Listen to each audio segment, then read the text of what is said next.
Merci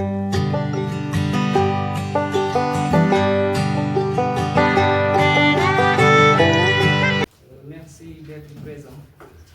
Aujourd'hui, nous sommes là pour vous présenter un rapport rédigé par le mouvement FRAPP qui consiste à en quelque sorte analyser l'impact des institutions de Bretton Woods, notamment l'FMI et la Banque mondiale en Afrique et au Sénégal.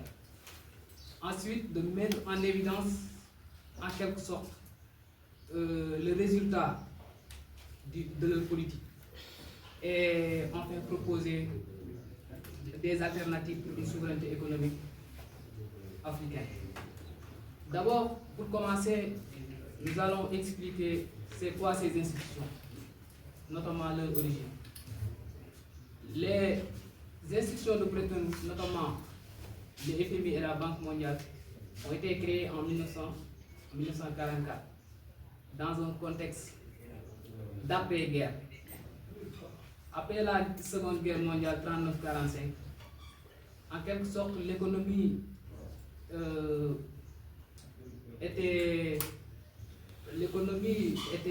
un peu dévastatrice, notamment. Et on voit que l'Europe, qui était le principal moteur de la guerre, a été complètement dévastée par la guerre. Maintenant, pour reconstruire, ou bien pour reconstruire notamment l'Europe, les grandes puissances, à travers le plan Marshall, ont été jugées nécessaires de créer quelque chose, ou bien de créer des institutions, notamment le FMI et la Banque mondiale. À l'origine, le FMI à l'origine avait comme mission de veiller au bon fonctionnement des relations commerciales entre pays membres, de surveiller ce qu'on appelle les taux de change pour éviter les dévaluations compétitives. Et comme une autre mission, de servir de prêteur de dernier recours pour les pays en déficit de plan des paiements. Et les missions originelles de la Banque mondiale étaient, au début, la Banque mondiale s'appelait BIR,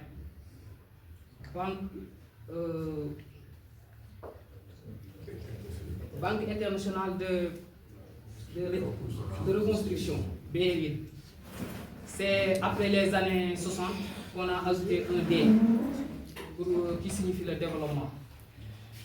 Au début, la Banque mondiale, notamment le BIRD, avait comme mission d'administrer les fonds de reconstruction de l'Europe de l'Ouest après la Seconde Guerre mondiale via le plan Marshall. Comme je viens de le dire tantôt, après la guerre, l'Europe, notamment l'Europe de l'Ouest, a été complètement dévastée. Maintenant, pour la reconstruire, on a jugé nécessaire de créer une institution qui est le BIR pour financer la construction de l'Europe, notamment l'Europe de l'Ouest. Sa mission et son nom ont évolué après les indépendances dans des anciens colonisés. C'est-à-dire que leur influence en Afrique, ça débute vers les années 80, qui consiste, les années 80, il y avait un contexte un peu particulier dans les pays en développement, notamment il y avait une crise de la dette.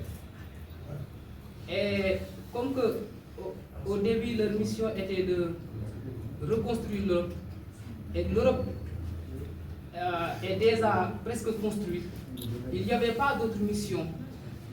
Il n'y avait pas d'autre mission pour ces institutions. Alors, les dirigeants de ces institutions, notamment les États-Unis et les États-Unis, ont jugé nécessaire de réorienter leur politique à travers l'Afrique. D'où leur intervention en Afrique vers les années 80. Comme je viens de le dire tantôt, les années 80 a été sous le contexte d'une crise de la dette.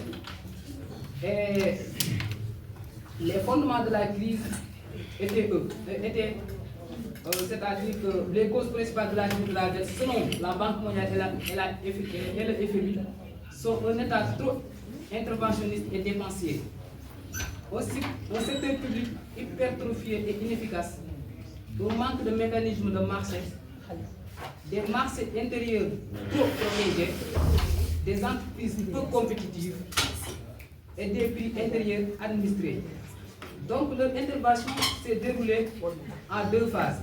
Mais la phase la plus reconnue, c'est les politiques, ce qu'on appelle les politiques d'ajustement structurel. À travers les politiques d'ajustement structurel, le FMI et la Banque mondiale visaient une réorganisation profonde de l'économie en réduisant le rôle de l'État et du secteur et des structures publiques. Pendant 2 décennies, ce qu'on appelle la Banque mondiale et le FMI ont imposé des restrictions, y compris des secteurs vitaux comme l'éducation, des secteurs vitaux comme la santé et ce qu'on appelle l'agriculture. Selon toujours ces instructions, il avait jugé nécessaire que l'État était trop interventionniste au sein de l'économie, puisque leur politique était néolibérale. C'est-à-dire, il avance que c'est le marché qui doit contrôler l'économie et pas l'État. L'État doit jouer un rôle régalien, c'est-à-dire de se focaliser uniquement sur la défense, la sécurité et autre chose comme ça. Alors, les politiques d'ajustement structurel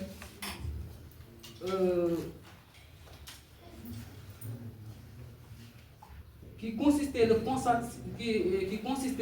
en quelque sorte le consensus de Washington reposait sur d'abord un démantèlement du secteur public. Si on dit démantèlement du secteur public, c'est-à-dire en quelque sorte privatisation, dissolution et réorganisation. Parce qu'après la guerre mondiale, en Afrique, c'est l'État qui contrôlait. Il n'y avait pratiquement pas de secteur privé. C'est l'État qui contrôlait tout. Et quand les institutions, pour analyser la crise de la dette, ils ont jugé nécessaire que l'État est trop interventionniste au sein de l'économie. Donc, pour corriger, ou bien pour rediriger l'Afrique contre la crise de la dette, ils ont jugé nécessaire de ce qu'on appelle de démantèlement du secteur privé. Il y a aussi ce qu'on appelle programme d'austérité budgétaire, c'est-à-dire en quelque sorte réduire le déficit par le biais d'une réduction des dépenses publiques. En quelque sorte, parmi aussi leurs recommandations, c'est la priorité aux exportations pour obtenir des devises et rembourser la dette. C'est-à-dire que, en quelque sorte, de favoriser l'exportation des biens primaires africains en occidental. Parmi aussi leurs recommandations, il y a la déréglementation des prix intérieurs. Il y a la suppression des subventions publiques. C'est-à-dire que les subventions que l'État accordait les autres secteurs comme la santé, l'éducation, ils ont jugé nécessaire de les supprimer pour sortir cette crise, notamment la crise de la dette. La libéralisation du commerce extérieur, lever des contrôles sur les mouvements des capitaux. Par exemple, à chaque fois qu'une entreprise étrangère est implantée ici, ils peuvent rapatrier ses bénéfices. Il y a aussi ce qu'on appelle levée des contrôles sur le mouvement des capitaux, démantèlement de la fonction publique visée, pléthorique et priorité de lutte contre l'inflation. Ce sont en quelque sorte, ces mesures-là qui consistent le consensus de Washington pour les politiques d'ajustement structurel. Ces politiques-là ont des répétitions négatives au sein de l'Afrique. Et parmi ces répétitions, nous avons un effondrement de l'État. Des politiques d'austérité, comme je viens de le citer, ont affaibli les États africains au point qu'ils n'ont plus pu assumer leurs fonctions régaliennes. Par exemple, l'Afrique, l'État qui intervenait au sein de l'économie, ils ont jugé nécessaire que c'est l'intervention de l'État au sein de l'économie qui a causé en quelque sorte les problèmes africains. Quand ils ont appliqué ce qu'on appelle le démantèlement du secteur privé, cela a conduit en quelque sorte à l'effondrement de l'État, qui parviennent à même pas régler ce qu'on appelle les choses régaliennes comme la défense et voilà, la sécurité, et ainsi de suite. Parmi aussi les conséquences des plans d'ajustement structurel, il y a ce qu'on appelle aussi un démantèlement du secteur privé. Je l'ai dit tantôt. Et ensuite, il y a l'aggravation de la situation économique. Un rapport de Christian Heide 2005 révèle que les politiques de libéralisation du commerce imposées par le FMI et la Banque mondiale ont entraîné 272 milliards de dollars de perte des recettes d'exportation en 20 ans. Ce même rapport a indiqué que la fuite des capitaux s'élève à 6% du PIB du continent, faisant de l'Afrique le continent le plus touché par ce phénomène. Selon un autre rapport aussi fait par la Banque africaine de développement et un autre ONG dénommé Global Financial Integrity en 2013, ce rapport a indiqué que l'Afrique a perdu près de 1400 milliards de dollars entre 1980 et 2009 et transfert net vers le monde développé et les paradis fiscaux. Ce rapport de l'ONG a conclu que, contrairement aux idées reçues, l'Afrique a financé le reste du monde et non l'inverse. C'est-à-dire que l'aide qu'apportaient les institutions, ils le font à travers ce qu'ils perçoivent en Afrique, c'est-à-dire avec les exportations des matières premières, avec l'avantage qu'ils ont en Afrique. C'est à partir de ces ressources-là qu'ils prennent pour ensuite revenir en Afrique, disons soi-disant un financement de l'enlèvement et des choses comme ça. Alors, nous allons revenir un tout petit peu de façon particulière au Sénégal. Les politiques inspirées par la Banque mondiale et les FMI au Sénégal. D'abord, les politiques, il y a ce qu'on appelle la promotion du partenariat public-privé. Présenté comme une solution efficace pour le financement des infrastructures, le partenariat public-privé confie la gestion des biens publics au secteur privé. Cela a réduit le rôle de l'État et a augmenté la dépendance vis-à-vis des grandes entreprises étrangères. Il y a ce qu'on appelle parmi les politiques aussi, il y a ce qu'on appelle priorité de l'agrobusiness au détriment de l'agriculture familiale. Cette politique a encouragé la concentration des terres entre les mains des grandes entreprises agro-industrielles. Elle a entraîné une marginalisation des petits paysans transformés en ouvriers agricoles précaires. Elle va aussi à l'encontre des objectifs de souveraineté alimentaire défendus par les organisations paysannes et promus lors d'événements comme la FIARA. FIARA signifie Foire internationale de l'agriculture et des ressources alimentaires organisée par l'ONU. Réforme du marché, parmi les politiques aussi, il y a réforme du marché du travail et flexibilisation de l'emploi. Le Sénégal suit la tendance mondiale et la déréglementation du travail sous prétexte d'améliorer la compétitivité. Cela se traduit par, en quelque sorte, une réduction des protections contre les licenciements, un affaiblissement des syndicats et une augmentation de la précarité des travail. Ensuite, parmi les politiques entre les FMI et entre les institutions et le Sénégal, il y a ce qu'on appelle amélioration du climat d'affaires et attractivité des investisseurs directs étrangers. Pour attirer les investissements directs étrangers, le Sénégal applique des exonérations fiscales et des mesures favorables aux investisseurs étrangers. Or, ces investissements ne bénéficient pas forcément à l'économie nationale. Certains créent de nouvelles capacités productives, ce qui peut favoriser la croissance et l'emploi. D'autres résultent de privatisation d'entreprises publiques qui entraînent souvent une baisse des capacités productives nationales, des licenciements massifs, un accaparement des ressources par des entreprises étrangères. Et ensuite, et dernière politique, il y a une politique fiscale favorisant l'évasion et la fuite des capitaux. Maintenant, toujours dans le rapport, le FRAPP a proposé quelques alternatives pour sortir, quelques propositions pour faire sortir de cette, du Sénégal, en particulier et l'Afrique en général, de cette impasse.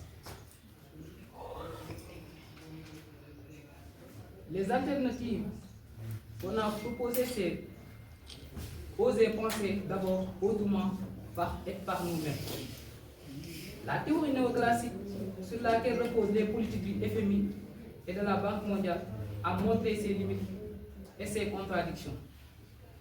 Même dans les pays capitalistes dominants, comme les États-Unis et le Royaume-Uni, elle est de plus en plus remise en cause. Il est donc nécessaire d'élaborer de nouveaux modèles économiques adaptés aux réalités africaines et dégager ce qu'on appelle des dogmes imposés par des institutions financières internationales. Un changement de paradigme est en cours.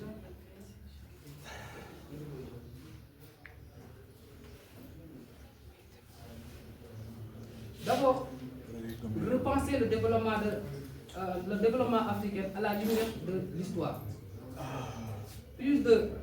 Actuellement, on est à 80 ans d'existence.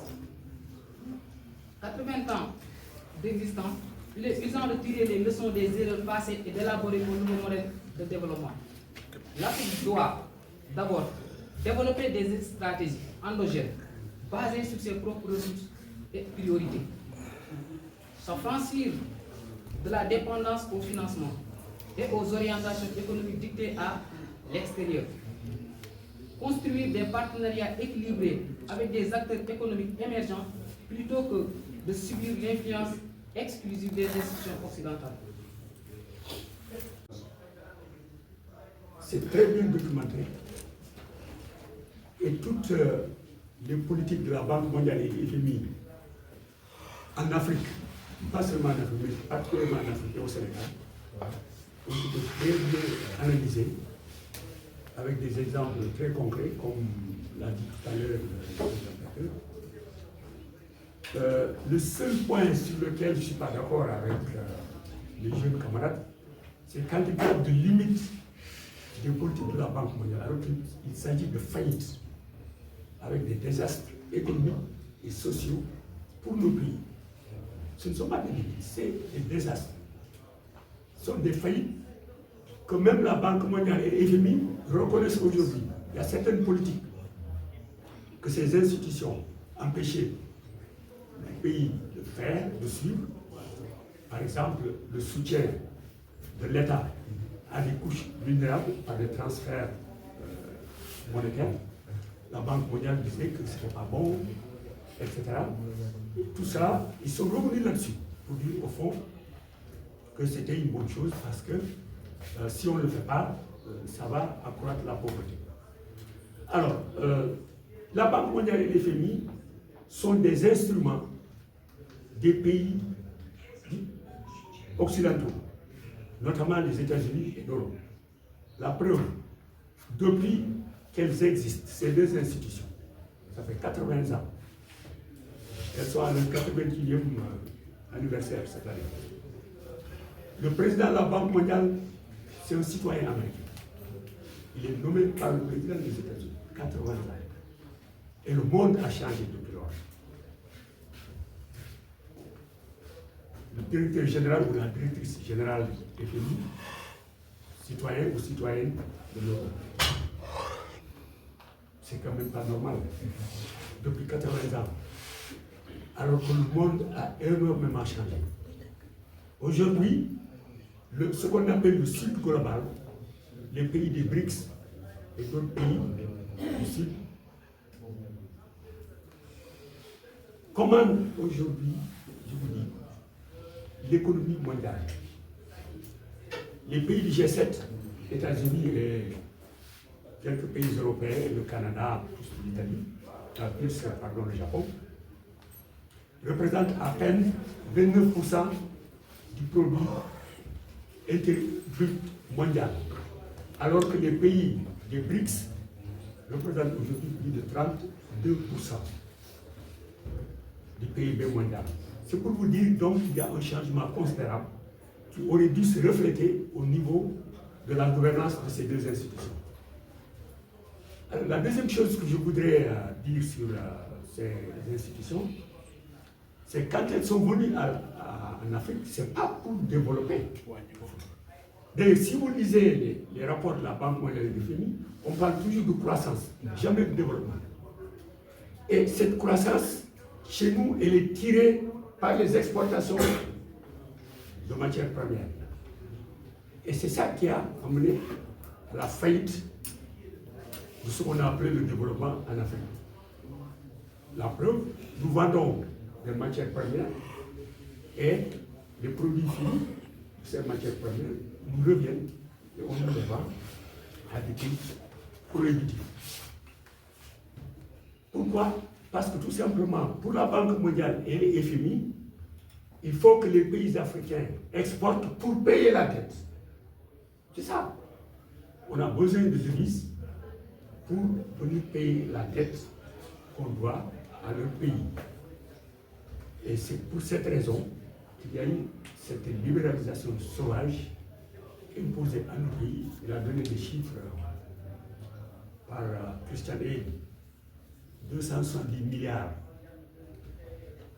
de recettes d'exportation perdues par l'Afrique à 20 ans à cause de cette politique de libéralisation. Alors, les décennies 80 et 90 ont été des décennies perdues pour l'Afrique. Ça, ce sont les Nations Unies elles-mêmes qui l'ont dit, à cause de ces politiques d'ajustement structurel. Et quand la Banque mondiale et le FMI ont fait faillite chez nous, elles ont dit, ah, il y a un problème de gouvernance. C'est pourquoi ce mot de gouvernance est devenu un mot à la mode. Elles ont dit, il y a un problème de gouvernance. Les dirigeants africains ne gouvernent pas assez bien leur pays, où il y a un problème de corruption, alors que la corruption, elle existe dans le pays, souvent sous des formes beaucoup plus dévastatrices que chez nous, c'est vrai. Alors, ils ont parlé de problème de gouvernance. Alors, il faut corriger la gouvernance pour que les pays africains puissent se développer. Mais ça n'a rien à voir avec l'Afrique. Ça a à voir avec le modèle de développement. C'est le modèle qui est mauvais, qui est intrinsèquement mauvais. Oui. Et quand toutes ces politiques ont fait faillite, qu'est-ce qu'on nous a proposé? Les DSRP. document de stratégie de réduction de la pauvreté. C'est-à-dire que la Banque mondiale et les FMI ne parlaient plus de développement parce qu'elles ne connaissent pas le développement, c'est des institutions, mais plutôt de réduction de la pauvreté. Parce que leur politique avait fait exploser la pauvreté à des échelles inimaginables.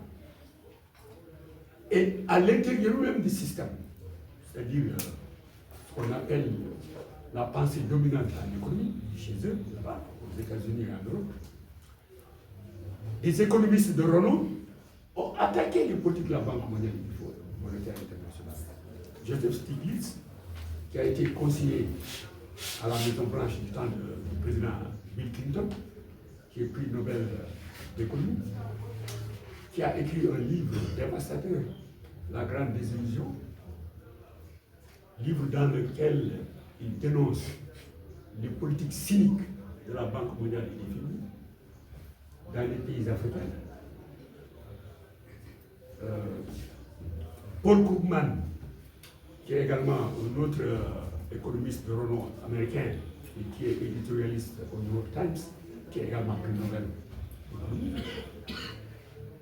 Exact. Aussi, a attaqué les politiques de la Banque mondiale et des FMI, c'est-à-dire le modèle néolibéral imposé à nos pays.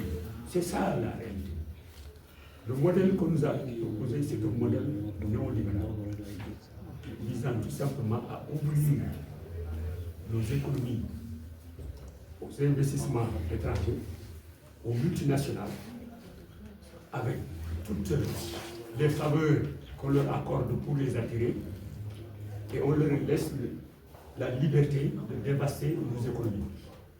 Vous lisez chaque année les rapports de l'ITIE, et vous voyez que dans ces rapports, le Sénégal ne gagne absolument rien. Ni le budget de l'État, ni l'emploi ne gagnent quelque chose dans l'exploitation des mines. Je ne parle même pas des populations locales qui sont dans la misère. On dévaste leur environnement. Donc c'est ce modèle qu'il faut remettre en cause. Et je crois que des politiques de souveraineté, des dirigeants qui veulent aller dans la souveraineté, c'est-à-dire dans le contrôle des ressources de leur pays, dans la définition de politique en faveur de leur propre peuple, doivent prendre un autre chemin que celui indiqué par la Banque mondiale et le Fonds monétaire international. On peut collaborer avec ces institutions parce que nous en sommes membres. C'est vrai, tous les pays qui sont membres collaborent. Mais elles n'imposent pas de dictat à de nombreux pays, même des pays africains qui refusent que leur impose le dictat de la Banque mondiale et du Fonds monétaire. Comme l'a dit Souleymane dans sa conclusion, il faudrait que les nouveaux dirigeants du Sénégal réfléchissent sur le type de relation qu'ils doivent avoir avec ces deux institutions. Et étant donné qu'ils ont un programme qui aspire au patriotisme économique, à la souveraineté, ce programme est incompatible avec les prescriptions de la Banque mondiale et du Fonds monétaire international. Donc, avoir des rapports sains, mais qui soient des rapports différents de ceux qu'on nous a imposés depuis les années 80. Je crois que c'est dans cette direction-là qu'il faut aller. Je félicite encore mes camarades de FRAPP pour la qualité de leur rapport et pour cette communication. Vous savez, la pratique du pouvoir est différente de la lutte pour le pouvoir. Parce qu'il y a des réalités qu'on découvre, qu'on ne connaissait pas. Il y a des contraintes économiques, des contraintes sociales, mais également les rapports avec le monde extérieur. Bon, c'est vrai que il y a, avec les nouvelles autorités, des rapports avec la Banque mondiale et l'FMI. Mais ce sont des accords qu'elles ont trouvés ici.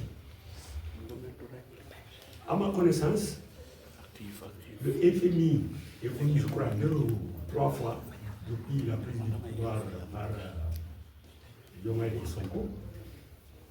Mais c'est pour évaluer le rapport qui avait été signé par le régime de Macky Sall. Parce que j'ai suivi depuis le régime de Macky Sall ce qui avait été signé en mai 2023. Ils sont venus donc évaluer cela. Mais à ma connaissance, il n'y a pas eu de nouveau rapport signé entre les nouvelles autorités et le FMI ou la Banque mondiale. C'est juste des accords qu'elles ont trouvés et qui continuent. Maintenant, qu'est-ce qui va arriver après? Une fois que ce rapport signé par le régime de Macky Sall sera épuisé, est-ce que le nouveau régime va solliciter un nouveau programme avec les FMI et la Banque mondiale? Ça, c'est la question. Mais nous, comme on l'a dit ici, et comme le dit le rapport, nous ne souhaitons pas que cela arrive. Parce que c'est à l'encontre de la politique de souveraineté, de la politique d'indépendance et même de la politique patriotisme économique prônée par le nouveau régime. Voilà, très bonne question. Vous savez, quand Macky Sall avait agité cette idée, il y a 1 an et demi, je crois, j'avais réfléchi là-dessus, j'ai dit, mais cette agence, elle va servir à quoi? Parce qu'à partir du moment où les pays africains vont s'adresser aux marchés financiers occidentaux, vous savez très bien que ces marchés financiers vont se baser sur les notations de leurs propres agences. C'est pas de soi. Parce que s'il y a une agence africaine qui note, vous allez à New York, vous allez à Bruxelles, vous allez à Paris, à Londres, mais le prêteur là-bas, la banque commerciale ou le marché financier ne va pas dire, ah, moi, voilà Fitch, ce qu'a dit Fitch, voilà pose, standard de pose, je me base sur ça et non ce que dit l'agence africaine. Donc moi, je ne vois pas à quoi elle sert. Je ne vois pas personnellement à quoi elle sert. Pour moi, elle n'est pas opportune. Pour moi, elle n'est pas opportune parce que à partir du moment où on s'adresse aux marchés financiers occidentaux, ces marchés financiers ne se baseront que sur les notations de leurs propres agences.